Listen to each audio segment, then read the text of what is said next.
Hello dear students, जैसा कि आप सभी जानते हैं कि मैथ को करने के लिए हमें बहुत ज़्यादा प्रैक्टिस करनी होती है मैथ की क्वेश्चंस की। लेकिन वो जब भी आपकी काम आती है जब आपके फॉर्मूले सही हों।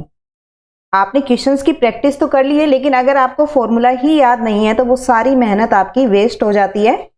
तो इसलिए मैथ में फॉर्मूले एक इम्पोर्टेंट पार्ट है हमारा। तो मैंने काफ़ी मेहनत करने के बाद ये आपके लिए शॉर्ट नोट्स बनाए हैं, जिसमें हमने कोशिश की है कि हम सारे के सारे जितने भी फॉर्मूले आपके आते हैं 12th क्लास में वो सभी कवर करने की कोशिश की है। तो आज मैं आपको चैप्टर वाइज सभी फॉर्मूले बता देती हूँ जिनके अंदर से आपके क्वेश्चन बनेंगे। तो आप एक बार ये देख लें कि आपको कितने फॉर्मूले याद हैं। अगर कोई याद नहीं है तो अभी भी हमारे पास टाइम रहता है कि हम उनको याद कर लें, क्योंकि अगर फॉर्मूले नहीं है तो प्रैक्टिस का कोई फायदा नहीं है बेटा।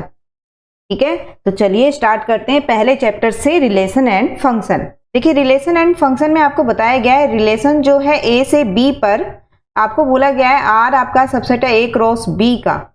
डोमेन एंड रेंज, देखिए फर्स्ट जो एलिमेंट आप लेते हैं, पेयर बनाते हैं आप, फर्स्ट एलिमेंट आपका जो होता है वो डोमेन से बिलोंग करता है। आप ए टू बी ले रहे हैं। और रेंज जो है आपकी, जो सेकेंड एलिमेंट आप लिखते हैं पेयर में, वो आपका रेंज से लिया जाता है। तो आप ए टू बी जा रहे हैं तो फर्स्ट जो भी आप एलिमेंट ए से लेंगे वो आपका डोमेन है, और बी से जो भी ले रहे हैं आप एलिमेंट वो आपका रेंज कहला रहा है। इसके बाद आपके पास आता है कि क्वेश्चन में पूछ लिया जाए कि टोटल नंबर ऑफ रिलेशन बताइए। तो बेटा टोटल नंबर ऑफ रिलेशन के लिए आपके पास फॉर्मूला है 2 की पावर nm। ये nm क्या है? ये है हमारे पास कार्डिनैलिटी, यानी कि हमारे पास कितने एलिमेंट है ए सेट के अंदर। मान लीजिए ए सेट में आपके पास एलिमेंट है n और बी सेट के अंदर एलिमेंट है आपके m। यहां पर हमने लिखा हुआ भी है। तो टोटल नंबर पूछे जाए तो आप लिखेंगे 2 की पावर nm। नेक्स्ट आपका है कौन कौन सी टाइप्स होती है रिलेशन में। रिफ्लेक्सिव मीन्स आपके पास आप एक एलिमेंट लेते हैं और उसका पेयर आप जब बना रहे हैं वो आपका रिलेशन में बिलोंग करना चाहिए, तो आप बोलते हैं कि वो रिफ्लेक्सिव है ए कोमा ए। सिमेट्रिक के लिए आप लेके चलते हैं कि आपने दो एलिमेंट लिए हैं a1 a2, आप दिखाते हैं कि अगर a1 a2, ध्यान रखिएगा एक पेयर आप लेके चलते हैं a1 a2 अगर रिलेशन R में है तो आपके पास उसका रिवर्स यानी कि a2 a1 भी आपका R में बिलोंग करना चाहिए, तो हम बोलते हैं सिमेट्रिक है। इसके बाद आता है ट्रांजिटिव। ट्रांजिटिव के लिए आपको 3 एलिमेंट की जरूरत होती है। आप लेके चलते हैं a1 a2 बिलोंग कर रहा है R से, a2 a3 R से बिलोंग कर रहा है, तो आपको ये रिलेशन दिखाना होता है कि a1 a3 में भी रिलेशन है आपका सेम, जो कि आपका R में बिलोंग कर रहा है। क्लियर? नेक्स्ट है आपका एंटी सिमेट्रिक। तो देखिए बेटा एंटी सिमेट्रिक के में क्या दिखाना होता है कि ए बी अगर हम R से बिलोंग कर रहा है हमारा और बी ए भी R से बिलोंग कर रहा है, तो इसका मतलब ये इंप्लाई करना चाहिए कि A इक्वल टू बी आपके पास आता है। नेक्स्ट है इक्विवेलेंस रिलेशन। तो इक्विवेलेंस रिलेशन के क्वेश्चंस आते हैं तो उसमें बेटा आपको 3 कंडीशन कंप्लीट करनी होती है। अगर एक भी कंडीशन हमारी रह जाती है तो आप बोलेंगे इक्विवेलेंस नहीं है। तो इक्विवेलेंस के लिए आता है रिफ्लेक्सिव, सिमेट्रिक एंड ट्रांजिटिव। इसके बाद है वॉइड रिलेशन। वॉइड रिलेशन के अंदर आपका एक भी एलिमेंट बिलोंग नहीं करता है, कोई भी एलिमेंट अगर नहीं आता है तो हम बोलते हैं वॉइड रिलेशन है। यूनिवर्सल रिलेशन होता है आपके पास, जिसमें आपके पास हर एक एलिमेंट ही रिलेट कर जाए एवरी एलिमेंट ऑफ ए, तो आप बोलते हैं यूनिवर्सल रिलेशन है। इसके बाद आइडेंटिटी मीन्स इटसेल्फ, मीन्स आपके पास यहां दिया हुआ है every element of A is related to itself. Inverse relation होता है आपका आर इनवर्स से आप इसको डिनोट करते हैं, और जैसे आप लिखते हैं आर, अगर आपके पास ए बी रिलेशन है, ए बी जो है आपका आर से बिलोंग कर रहा है, तो इनवर्स लिखने के लिए आपको कुछ नहीं करना है, सिर्फ आपको इसकी पोजीशन चेंज कर देनी बेटा। ए बी के प्लेस पे आपको लिख देना है यहाँ पर बी ए। नेक्स्ट है आपका फंक्शन। देखिए फंक्शन जो है कैसे डिफाइंड होता है, आपकी मैपिंग होती है एफ ए से बी पर, या फिर आप इसको इस तरीके से भी डिनोट कर सकते हैं, दोनों ही तरीके आप यूज कर सकते हैं। डोमेन जो होता है वो डोमेन हमारा है ए इज कॉल्ड डोमेन, और बी को आप बोलते हैं कोडोमेन। देखिए यहाँ लिखा हुआ है बी आपका कोडोमेन होता है एफ का, और ए जो है ये हमारा कहलाता है डोमेन। नेक्स्ट है रेंज। रेंज होती है जो भी आपको इमेजेस मिलना स्टार्ट होती हैं उन सभी का कलेक्शन जो है वो रेंज कहलाती है। डोमेन के अंदर एलिमेंट्स की इमेजेस जो हैं उनका कलेक्शन हमारी रेंज बन जाती है। और रेंज जो है हमेशा आपकी कंटेन करती है किसमें, कोडोमेन के अंदर। ये भी एक जरूरी रिजल्ट है, तो इसको आप ध्यान रखेंगे। नेक्स्ट है आपका 1-1 फंक्शन। तो देखिए 1-1 फंक्शन में बेटा आपके पास डोमेन में जितने भी एलिमेंट है, मैंने यहाँ 3 लिए हैं एग्जाम्पल के लिए, तो तीनों की डिस्टिंक्ट इमेजेस मिलनी चाहिए बी के अंदर, तो आप बोलते हैं कि 1-1 होगा। इससे पहले मैं आपको एक इंपॉर्टेंट रिजल्ट और बता देती हूँ कि कई बार पूछा जाता है कि टोटल फंक्शन बताइए। तो टोटल फंक्शन में हम जानते हैं ए से बी पर हमारा जा रहा है फंक्शन, ए के अंदर एलिमेंट है हमारे पास m और b के अंदर एलिमेंट है n। तो अगर आपसे टोटल फंक्शन पूछा जाए तो इसके फॉर्मूला आपके पास बनेगा यहां पर n की पावर m। टोटल फंक्शन अगर पूछा जाए तो आप लिखेंगे n की पावर m। इसके बाद 1-1 है, मैंने आपको बता दिया डिस्टिंक्ट इमेजेस मिलनी चाहिए आपको कोडोमेन में। और 1-1 के लिए अगर आपको टोटल 1-1 पूछे जाए, टोटल 1-1 फंक्शन, तो इसके लिए बेटा आप फॉर्मूला लगाएंगे NPM। P जो है यहाँ पर ये परम्यूटेशन है आपका, ये फॉर्मूला होता है। क्लियर?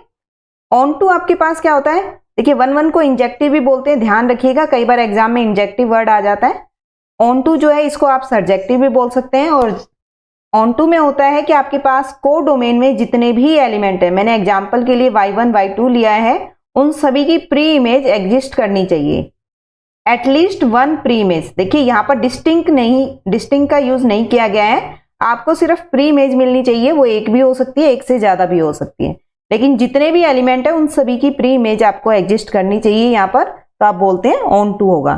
अगर ऑन टू के लिए आपको बोला जाए number of onto function निकालिए आप, तो उसके लिए बेटा फॉर्मूला आप लिख लीजिए यहाँ पर।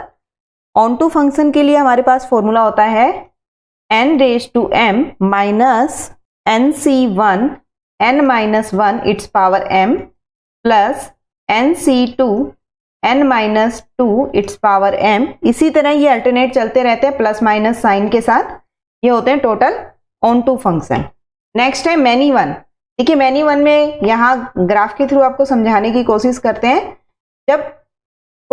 जब हमारे पास डोमेन के अंदर एक से ज्यादा एलिमेंट्स की इमेज सेम हो, देखिए मैंने x1 और x2 दोनों की इमेज यहां सेम कर दी है y1। जब आपके पास इमेज सेम हो जाए एक से ज्यादा एलिमेंट की, तो आप बोलते हैं वो होगा आपका मैनी वन फंक्शन। और मैनी वन फंक्शन में अगर आपसे पूछा जाए total number of many one function निकालिए, तो यहां पर इसके लिए फॉर्मूला होता है बेटा n की पावर m माइनस में NPM। क्लियर? इसके बाद है इनटू फंक्शन। देखिए इनटू फंक्शन में क्या होता है, आपके पास कोडोमेन में जितने भी एलिमेंट है, फॉर एग्जांपल मैंने यहाँ पर 5 एलिमेंट लिए हैं y1 y2 y3 y4 y5, और मैंने यहाँ पर दिखा दिया है कि 1 2 3 4 इनकी तो प्री इमेज एग्जिस्ट कर रही है डोमेन के अंदर, लेकिन देखिए आपके पास y5 इसकी प्री इमेज एग्जिस्ट नहीं कर रही है, कोई भी प्री इमेज हमें नहीं मिल रही है। तो जब आपके पास कोडोमेन में एक भी एलिमेंट अगर रह जाता है एटलीस्ट 1, तो आप बोल देते हैं वो आपका कैसा फंक्शन होगा, इनटू फंक्शन। अगर सभी की मिलती है तो ऑन टू, और कोई भी अगर रह जाए तो इनटू। इसके बाद है बाइजेक्टिव। देखिए बेटा बाइजेक्टिव का मतलब होता है जब सर्जेक्टिव और इंजेक्टिव दोनों ही हमारी होती है तो हम बोलते हैं bijective function. Clear? Bijective function होता है जिसमें 1-1 ऑन टू आपकी दोनों हो। इसके बाद है इनवर्स फंक्शन। इनवर्स फंक्शन में देखिए आपका फंक्शन जो है f अगर a से b पर है तो इनवर्स में आप उसको रिवर्स कर देंगे, b से a कर देंगे, तो इनवर्स फंक्शन को हम लिखते हैं f inverse y equal to x। Composition of function, f आपका a से b पर है, g आपका b से c पर है, तो आपका GOF जो है वो a से c पर होना चाहिए। यहां पर आपको दिखाया गया है GOF को आप कैसे लिखते हैं, GFX। नेक्स्ट है बाइनरी ऑपरेशन। बाइनरी ऑपरेशन के लिए ध्यान रखिएगा बेटा, ये जो स्टार है ये आपका ऑपरेशन यहाँ पर डिफाइन किया गया है, ये आपको क्वेश्चन में मिलेगा कि इसका आपको कैसे क्या ऑपरेशन लगाना है। तो बाइनरी ऑपरेशन में स्टार जो है एक क्रॉस ए से ए पर हमारा जाता है, और आपके पेयर बनते हैं, जैसे 2 एलिमेंट के बीच में आपको बाइनरी ऑपरेशन लगाना है तो आप लिखते हैं A स्टार B। कॉम्यूटेटिव होगा अगर A स्टार B जो है वो B स्टार A के इक्वल आ जाए। एसोसिएटिव होगा अगर A स्टार B का पहले सोल्व करें और फिर स्टार से करें, इक्वल हो A star bracket B star C से। इसके बाद बोला गया कि आइडेंटिटी एलिमेंट। आइडेंटिटी एलिमेंट के लिए आपके पास ऐसा एलिमेंट मिल जाए जिसको आप किसी भी एलिमेंट से करें तो वापस वही एलिमेंट आपका आ जाए, तो आप बोलते हैं आइडेंटिटी एलिमेंट है। नेक्स्ट में आपसे बोला गया है इसमें इनवर्स। तो देखिए बेटा, इनवर्स कब मिलता है हमें, जब हम ऐसा एलिमेंट हमें मिले कि दूसरे एलिमेंट से करने पर आइडेंटिटी आ जाए, वो हमारा इनवर्स एलिमेंट कहलाता है। इनवर्स ट्रिग्नोमेट्री फंक्शन काफी इंपॉर्टेंट है। देखिए मैंने यहाँ पर फंक्शन, डोमेन और रेंज दोनों चीजें लिख दी हैं। तो यहां से 100% क्वेश्चन आपका बनता है। आपसे मेनली रेंज पूछी जाती है। तो यहां पर देखिए साइन इनवर्स की है क्लोज इंटरवल π/2 से नेगेटिव से पॉजिटिव π/2। कोस इनवर्स है क्लोज इंटरवल 0 से पाई। टेन इनवर्स है ओपन इंटरवल। देखिए जब ये हम उल्टा करके लगाते हैं तो इसका मतलब होता है ओपन। आप इसको ये भी लिख सकते हैं इस तरीके से भी, दोनों का सेम मीनिंग है। ये आपकी टेन इनवर्स की रेंज है। कोट इनवर्स है ओपन इंटरवल 0 से पाई। सीकेंट इनवर्स है close interval 0 to pi minus में π/2। कोसिकेंट इनवर्स है क्लोज इंटरवल माइनस π/2 से π/2 और उसमें से हम 0 माइनस कर देते हैं। डोमेन आपको सभी का दिया हुआ है। नेक्स्ट है इसमें प्रॉपर्टीज दी हुई है। साइन इनवर्स, एंगल में साइन x है तो आप उसको x लिख सकते हैं। इसी तरह कोस इनवर्स और टेन इनवर्स का भी हमें दिया हुआ है। अभी मैंने आपको इसकी रेंज बता दी है। साइन इनवर्स में हमारे पास था क्लोज इंटरवल माइनस π/2 से π/2। कोस इनवर्स में था आपका क्लोज इंटरवल 0 से पाई और टेन इनवर्स में था ओपन इंटरवल माइनस π/2 से π/2। इसी तरह नेक्स्ट है साइन इनवर्स 1/x है तो आप इसको कोसिकेंट इनवर्स x लिख सकते हैं। कोस इनवर्स 1/x को सीकेंट इनवर्स x और टेन इनवर्स 1/x को कोट इनवर्स x। या फिर आपको ये दे दे कि बाहर आपके पास साइन है और अंदर साइन इनवर्स है, तो आप ध्यान रखेंगे आपके पास जो रेंज है वो -1 से 1 पर होती है। क्लियर?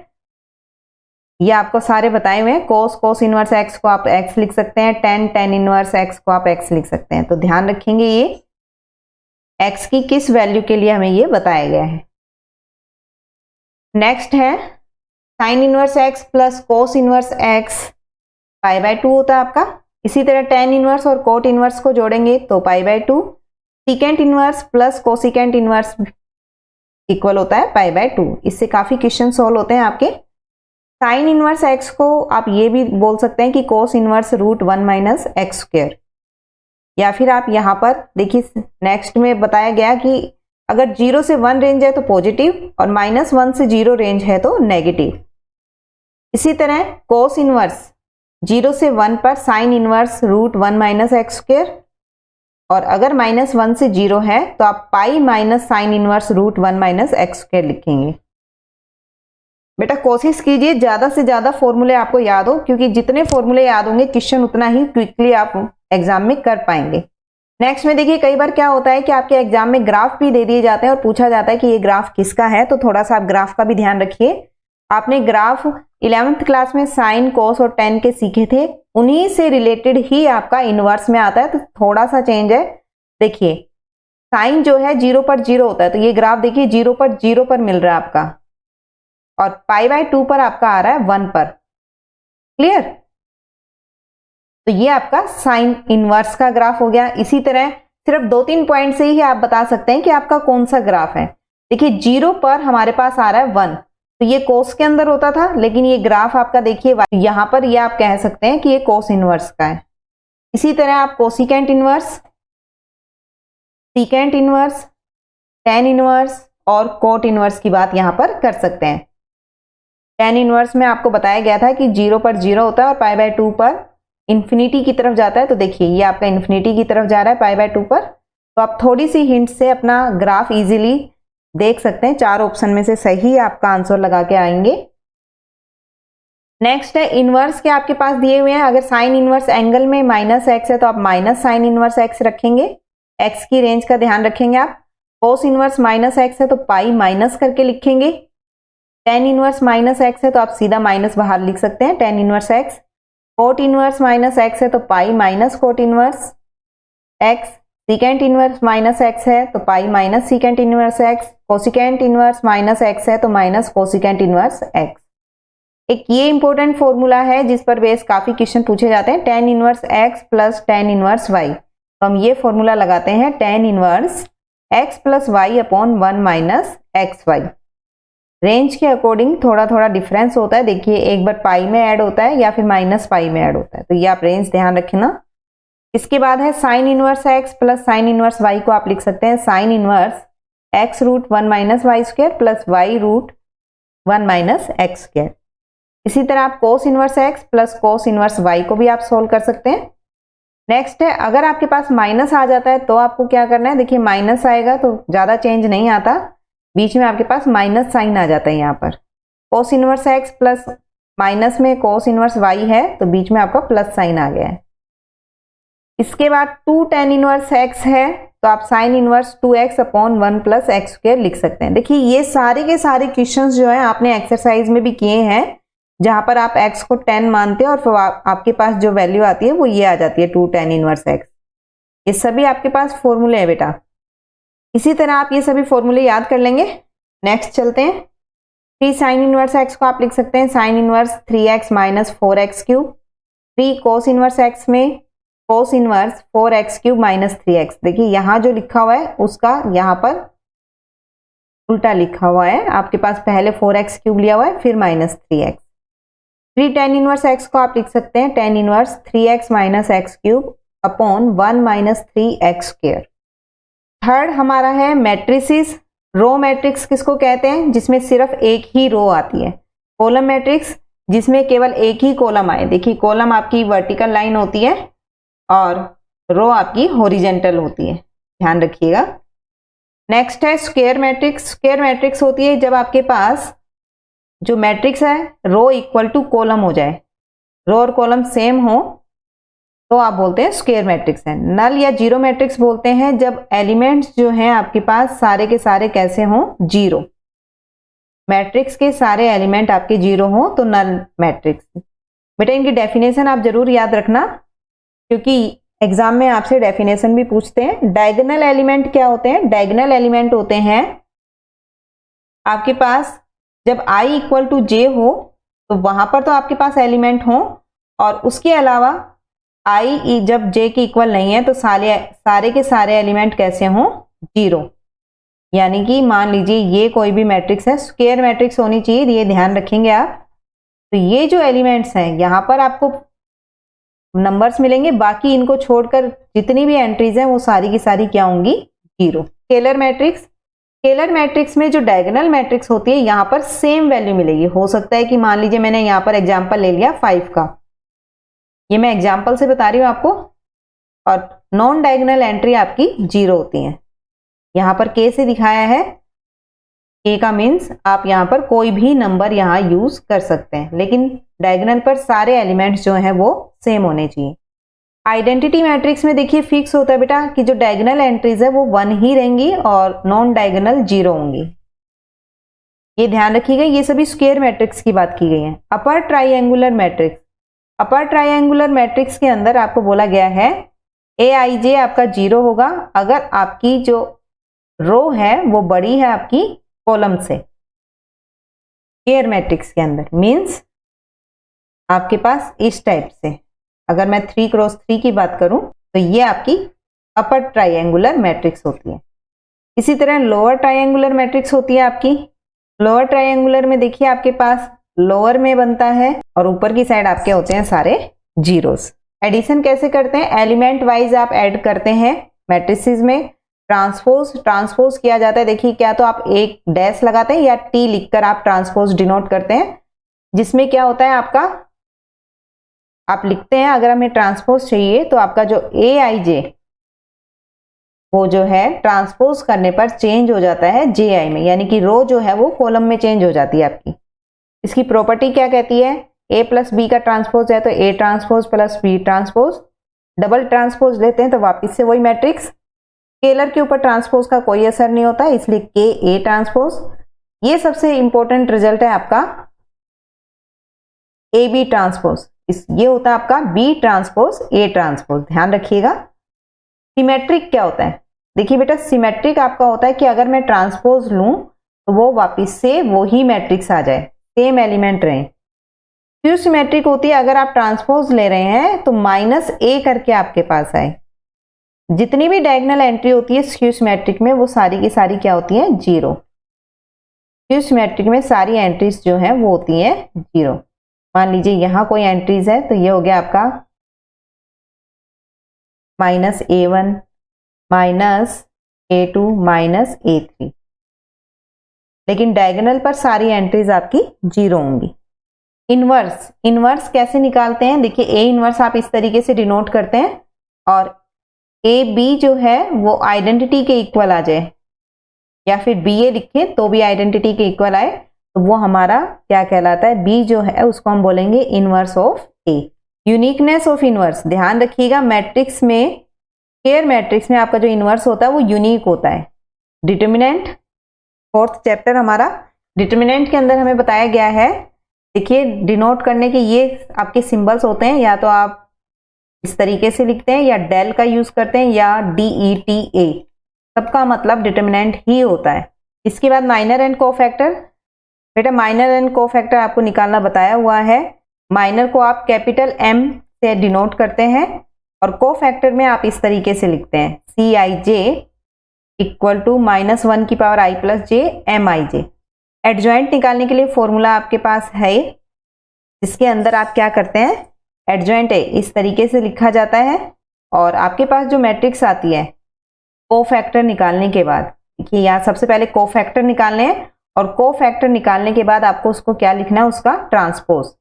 तो CIJ जो कोफैक्टर निकाले हैं उसको हमने B मान लिया और B का ट्रांसपोज करेंगे तो वो एडजॉइंट आएगा। ध्यान रखिएगा हम ट्रांसपोज करना भूल जाते हैं, तो ट्रांसपोज करने के बाद एडजॉइंट बनता है। इनवर्स निकालने के लिए क्या करना होगा आपको? ए इनवर्स जो होता है वो होता है एडजॉइंट ए अपॉन डिटर्मिनेंट ए। इसके लिए कंडीशन है कि डिटर्मिनेंट ए आपका 0 नहीं होना चाहिए। इसके बाद एडजॉइंट ए में आपको रिलेशन बताया हुआ है, A adjoint A equal to adjoint A into A जो है वो इक्वल होता है डिटर्मिनेंट ऑफ ए के। अब आपको कई बार ये पूछ लिया जाता है एडजॉइंट ए गिवन है आपके पास, तो आपको मैट्रिक डिटर्मिनेंट की वैल्यू पूछ ली जाती है, तो आपको फॉर्मूला मैंने लिखवाया हुआ है। एडजॉइंट ए का डिटर्मिनेंट जो है वो होता है डिटर्मिनेंट ए की पावर n-1। नेक्स्ट है आपके पास सिंगुलर एंड नॉन सिंगुलर। तो देखिए बेटा ये भी इंपॉर्टेंट है। सिंगुलर का मतलब होता है डिटर्मिनेंट निकालें और वो 0 के इक्वल आ जाए। नॉन सिंगुलर जब 0 के इक्वल ना आए तो हम बोलते हैं नॉन सिंगुलर। कंसिस्टेंट का मतलब होता है कि सोल्यूशन एग्जिस्ट करना चाहिए, वो एक भी हो सकता है या एक से ज्यादा भी। कंसिस्टेंट का मतलब होता है ये कि सोल्यूशन एग्जिस्ट करे। इनकंसिस्टेंट का मतलब सोल्यूशन एग्जिस्ट ना करे, एक भी सोल्यूशन ना मिले आपको। इसके बाद है यूनिक सोल्यूशन। कैसे पता चले कि यूनिक है? तो इसके लिए आप लिखेंगे ए इनवर्स बी। अगर डिटर्मिनेंट ए 0 के बराबर नहीं है तो यूनिक सोल्यूशन। नो सोल्यूशन में जब आता है जब डिटर्मिनेंट ए तो 0 के बराबर है लेकिन एडजॉइंट ए इंटू बी आप करें तो वो 0 के बराबर नहीं हो, तो इनकंसिस्टेंट होता है no solution. Infinitely many solution की बात की जाए तो डिटर्मिनेंट ए 0 है, तो देखिए आप सिर्फ डिटर्मिनेंट ए 0 के बेस पे नहीं कह सकते कि सोल्यूशन होगा, साथ में आपको ये भी निकालना होगा एडजॉइंट ए इंटू बी। अगर वो भी 0 आता है तो इनफाइनाइट सोल्यूशन और 0 नहीं आता तो नो सोल्यूशन। इंपॉर्टेंट रिजल्ट है ये आपके। नेक्स्ट है कंटिन्यूटी। कंटिन्यूटी में बेटा देखिए कंटिन्यूअस जो है डोमेन के एलिमेंट्स पे निकाली जाती है। यहाँ पर आपको बताया हुआ है लेफ्ट और राइट जब आप निकालते हैं तो इक्वल आपकी आ रही है एफ ए की। डिसकंटिन्यूअस है फर्स्ट काइंड जब बोला जाता है जब दोनों की लिमिट तो एग्जिस्ट कर जाएं लेकिन वो इक्वल ना हो। ध्यान रखिएगा एग्जिस्ट तो कर रही है यानी कि आपको कोई फाइनाइट वैल्यू तो मिल रही है लेकिन वो इक्वल नहीं है।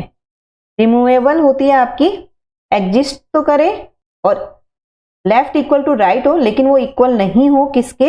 एफ ए के। डिसकंटिन्यूटी ऑफ सेकंड काइंड इसमें आपसे बोला गया है कि इनमें से अगर एक भी आपकी एग्जिस्ट ना करें यानी कि इन्फिनिटी आ जाए वो आप लिखते हैं सेकंड काइंड की डिसकंटिन्यूटी है। इसके बाद कुछ आपके फंक्शंस हैं कॉमन फंक्शन जिनको आप अगर देखते हैं पेपर में तो आप बिना सोल्व किए कह सकते हैं कि वो कंटिन्यूस है या नहीं। कांस्टेंट फंक्शन हमेशा कंटिन्यूस होता है, आइडेंटिटी फंक्शन भी कंटिन्यूस होता है पूरे रियल नंबर पर। इंटरवल्स दिए हुए हैं यहाँ पर। पॉलिनोमियल भी पूरे रियल नंबर पर। अगर इस तरीके की कहीं पर भी इक्वेशन दिख जाए तो समझ लेना कि आपके पास वो कंटिन्यूस है। रैशनल में आपको बोला गया है कि क्यू एक्स जो है वो 0 के इक्वल नहीं होना चाहिए, तो रैशनल नंबर भी पूरे रियल नंबर पर आपकी कंटिन्यूस होती है। मॉडुलस फंक्शन भी कंटिन्यूस होता है, ट्रिग्नोमेट्री फंक्शन भी आपके कंटिन्यूस होते हैं, साथ में रेंज का जरूर ध्यान रखें। लॉग एक्स आपका सिर्फ पॉजिटिव वैल्यू पे, 0 से इन्फिनिटी, ध्यान रखिएगा नेगेटिव पर log डिफाइन नहीं होता है, तो 0 से इन्फिनिटी पर ही आप अपना log x जो है कंटिन्यूस होता है। इनवर्स ट्रिग्नोमेट्रिक फंक्शन जो है इनके जो डोमेन दिए हुए हैं उनमें कंटिन्यूस होता है, और कंपोजिट फंक्शन भी आपका कंटिन्यूस यहाँ दिया हुआ है। डिफरेंशिएबिलिटी में आपको बोला गया है यहाँ पर right hand equal to left hand आपके होने चाहिए, एग्जिस्ट करें और इक्वल हो, मीन्स फाइनाइट वैल्यू आए और दोनों इक्वल हो। निकालने का तरीका आपको लेफ्ट हैंड और राइट हैंड यहाँ पर दिया हुआ है, याद रखेंगे।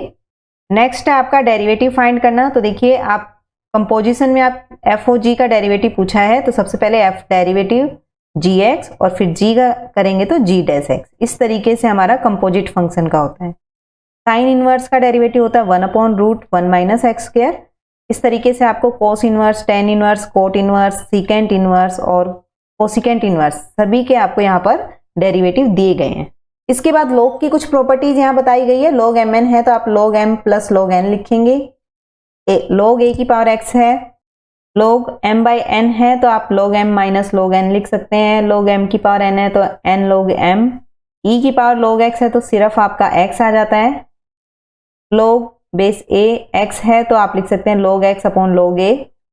log 10 पावर 10 है बेस, तो यहाँ पर वैल्यू होती है 1। e की x का डेरिवेटिव e की x ही रहता है, a की x का डेरिवेटिव होता है a की x log a। इसके बाद है आपके पास अगर पावर में गिवन हो तो ध्यान रखिएगा, अगर दो फंक्शन है आपके पास और एक फंक्शन की पावर में दूसरा फंक्शन आ रहा है तो आप उसको log में लेके इसको सोल्व करेंगे, बोथ साइड log लेंगे और फिर डेरिवेटिव करेंगे। नेक्स्ट है आपका पैरामीट्रिक फॉर्म। x मान लीजिए आपको t की फंक्शन में दिया हुआ है और y भी t की फंक्शन में है, आप लिखेंगे dy by D T, D T by D x, तब आपको dy बाई डी एक्स मिलेगा। इसी तरह आपको सेकंड ऑर्डर निकालना है। फर्स्ट ऑर्डर निकालने के बाद उसका वापस से डेरिवेटिव करते हैं तो सेकंड ऑर्डर होता है। इन तरीकों से आप इसको लिख सकते हैं। रोल्स थ्योरम है ये। आप कंडीशंस आपको इसमें प्रूव करनी होती है। कंटिन्यूस है क्लोज इंटरवल में, डिफरेंशिएबल है ओपन में, तो आपके पास एक ऐसा एलिमेंट बिलोंग करेगा ए बी के अंदर जिस पर डेरिवेटिव जो है वो आपका 0 हो। इसी तरह मीन वैल्यू थ्योरम में भी आपको सेम दिया हुआ है, कंटिन्यूस क्लोज इंटरवल में, डिफरेंशिएबल ओपन में, और सी ऐसा एग्जिस्ट करे कि डेरिवेटिव जो है f b minus f a upon b minus a. Next है आपका 6 चैप्टर जो कि है एप्लीकेशन ऑफ डेरिवेटिव।